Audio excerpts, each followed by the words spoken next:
Siapa dalang di balik Linda, si putri kesurupan Indonesia? Linda, kalau Anda selalu memberikan keterangan yang berubah-ubah, itu justru akan merugikan diri Anda sendiri.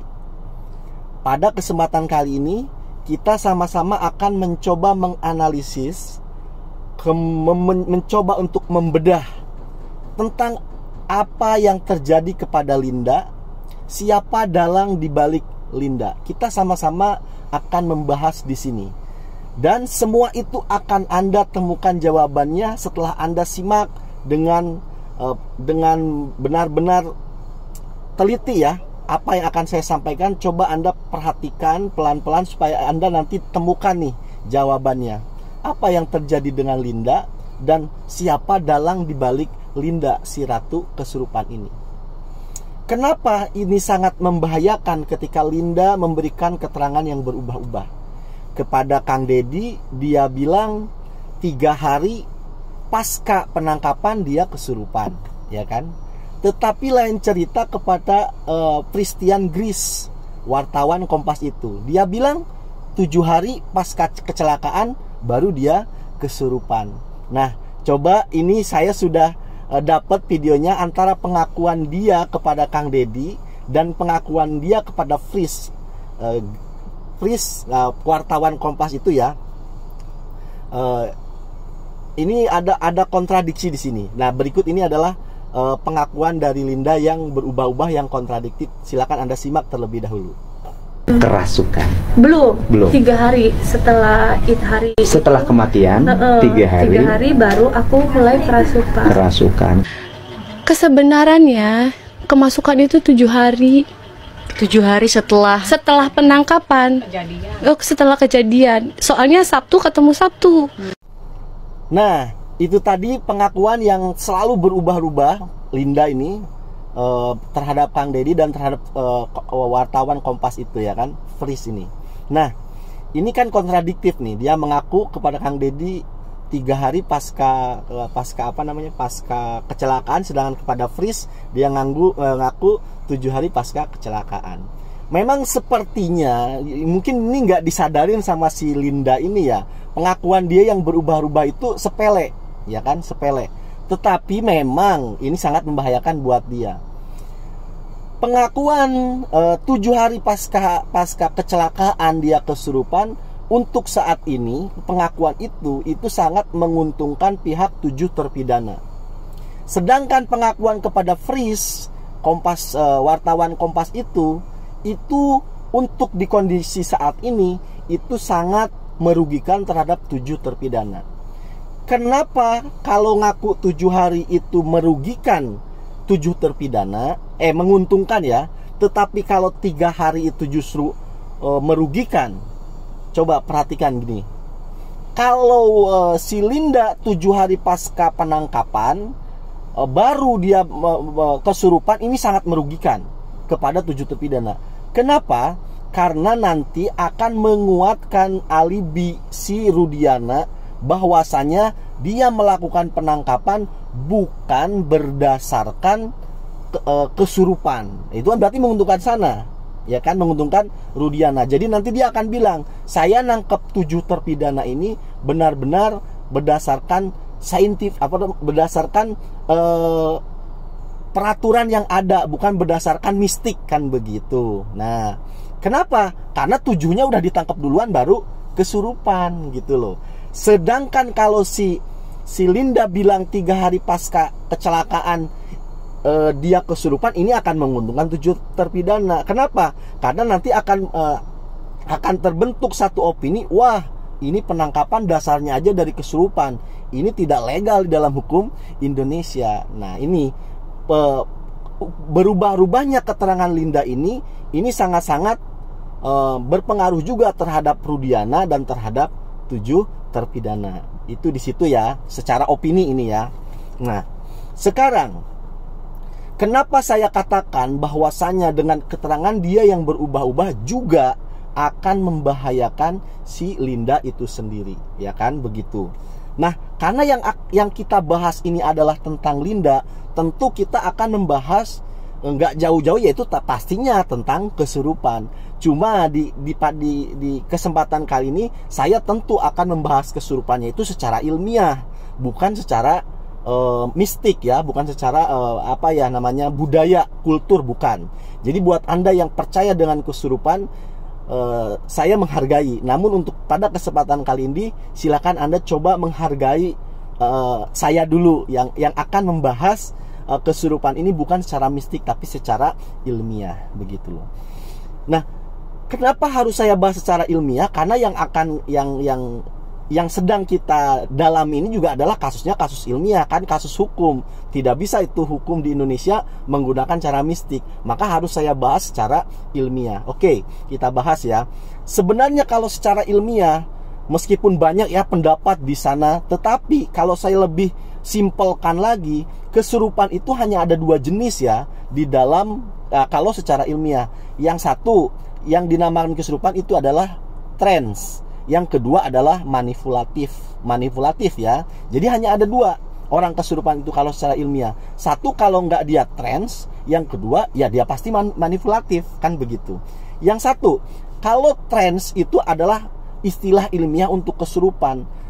Trance itu disebabkan oleh gangguan pada otak gitu loh. Kenapa otak itu bisa terganggu? Dikarenakan ada trauma terhadap dirinya. Misalkan dulunya ada trauma kesedihan. Contoh kayak si Linda, dari kecil sudah ditinggal bapaknya, broken home, banyak masalah di dalam hidupnya mulai bayi, mulai kecil sampai dia tumbuh dewasa, hidupnya penuh dengan masalah. Ini menghasilkan satu trauma. Trauma inilah yang merusak otak, yang mengganggu otak. Yang seharusnya otak itu bekerja dengan baik, maka dia bekerja menjadi tidak baik, maka menghasilkan trance ataupun istilah lainnya adalah kesurupan. Kalau dulu saya pernah bikin satu analogi itu seperti kaset. Orang kaset itu kan kalau error nih, kalau MP3 ataupun lagu-lagu itu, contoh dulu kan saya pakai contoh misalkan Once nyanyi nih misalkan begitu. Harusnya kan suaranya Once, tapi ketika ada gangguan di dalam kasetnya ataupun gangguan di dalam alat recordernya ataupun ada di dalam sinyal misalkan begitu, itu ada gangguan, itu suaranya menjadi begitu. Itu salah satu contohnya. Itu kan apa? Ada gangguan otak.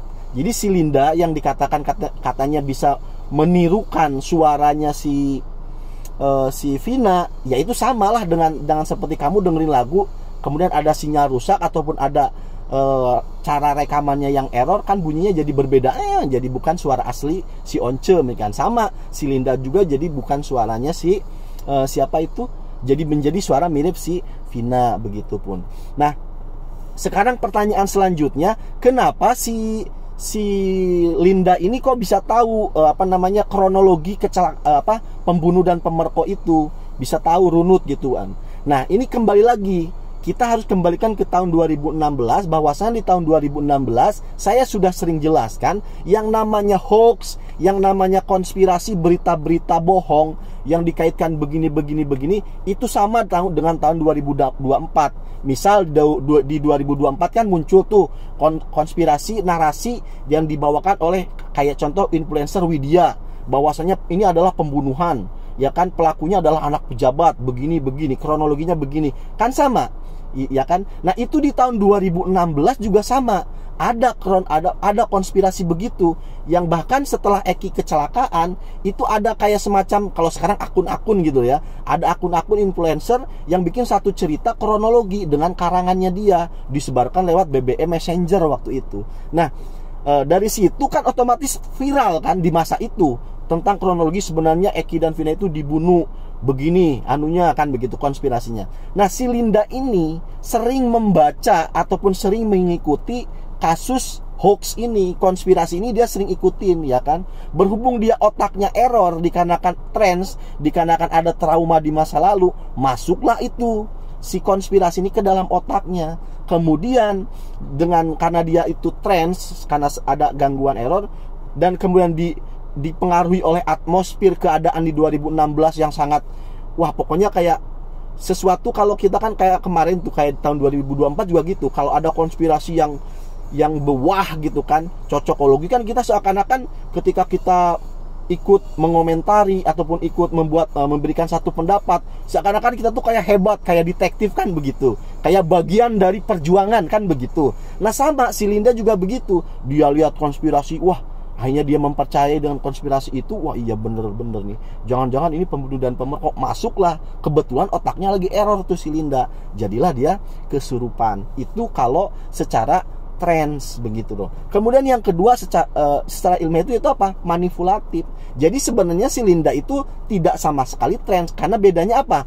Kalau manipulatif dengan trans, kalau trans itu di luar kendali dirinya, di luar apa yang dia omongkan, kemudian apa yang dia ceritakan dalam kesurupan itu di luar kendalinya, itu trans. Sedangkan manipulatif itu sebenarnya dia pura-pura aja sama, tapi penyebabnya dari teori konspirasi di tahun 2016 juga. Dia sering baca, sering ya kan. Kemudian karena mungkin dia mempercayai konspirasi itu, kalau ini adalah pembunuh dan pemerkosa, dia merasa ingin membela keadilan Vina dan Eki, kemudian dia manipulatif. Manipulatif itu kalau mudahnya apa? Pura-pura kesurupan gitu loh. Nah, cuma kalau yang manipulatif itu masih di bawah kendalinya dia, sedangkan yang trans itu di luar kendalinya dia. Kita masuk ke pernyataan di awal bahwasanya kalau Linda sering mengubah-ubah keterangannya, ini akan membahayakan dirinya sendiri. Kenapa? Kalau seandainya dia keterangannya selalu sama kepada Kang Deddy, kepada Fris, kepada Uya-Kuya, sama aja terus, dia jujur nih, saya nggak tahu kan, saya trans, saya tidak sadar kalau saya melakukan itu tidak manipulatif, tidak sampai dari 7 hari sampai ke 3 hari misalkan begitu, berubah-ubahnya begitu, maka orang apapun hukum, orang pun akan menganggap oh ini hanya trans, di luar kendalinya dia.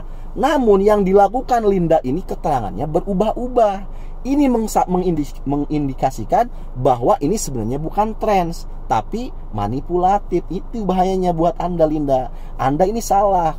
Kenapa memberi keterangan yang berubah-ubah? Kenapa Anda memberi keterangan berubah-ubah? Itu seakan-akan dari belakang Anda itu ada yang menekan. Waktu sama Kang Deddy, kasusnya belum mengarah ke laka lantas. Artinya belum ada tekanan dari massa waktu itu. Artinya mau Anda memberikan keterangan 3 hari juga Anda enjoy aja ya kan, karena waktu itu masih memang kasusnya belum ke laka lantas kan, masih pembunuh dan pemerkosa. Makanya Anda enak aja bilang 3 hari begitu loh. Nah, kemudian sekarang setelah kasusnya semakin mengarah kepada laka lantas, opininya begitu besar, tekanannya kepada Rudiana juga sekarang begitu besar, Anda merubah menjadi 7 hari. Itu kan bisa diindikasikan, wah jangan-jangan ini untuk kepentingan Rudiana, dan kemudian Anda merubahlah dari 3 hari menjadi 7 hari. Karena dengan Anda memberikan keterangan 7 hari pasca kecelakaan Anda kesurupan, Anda ini akan menguntungkan Rudiana, seperti yang saya jelaskan di awal. Nah, ini kan menjadi satu pertanyaan, apa jangan-jangan ada dalangnya dengan Anda kesurupan? Kenapa orang bisa mempertanyakan ada dalangnya? Karena Anda memberikan satu keterangan yang berubah-ubah. Itulah yang saya katakan berbahaya untuk diri Anda sendiri, begitu loh. Jadi bisa disimpulkan kalau dengan keterangan Anda yang berubah-ubah dan keterangan Anda yang sekarang itu menguntungkan Rudiana, jelas berarti dalang dari Anda kesurupan adalah Rudiana. Untuk itulah Linda, Anda itu harusnya konsisten, jujur, ngomong apa adanya. Biar apa? Biar Anda diopinikan, dibentuk bahwasanya Anda itu trans, bukan manipulatif, bahwa Anda ini kesurupan ilmiah, trans, bukan kesurupan secara manipulatif. Kalau Anda kesurupan trans, Anda masih bisa aman karena itu di luar kendali Anda. Tapi kalau Anda kesurupannya manipulatif, ini bisa memojokkan Anda. Karena Anda ada pasalnya, memberikan berita, membuat ada kan dalam pasal undang-undang itu membuat kekacauan gitu loh. Membuat kekacauan kan begitu. Kemudian dengan kelakuan Anda yang berbohong, yang akhirnya menimbulkan satu keresahan masyarakat, itu Anda bisa dijerat loh. Makanya lain kali kalau ngomong yang konsisten, jujur, jangan berubah-ubah. Kira-kira itulah penjelasan kita kali ini tentang Linda si Ratu Kesurupan. Terima kasih sudah menyimak.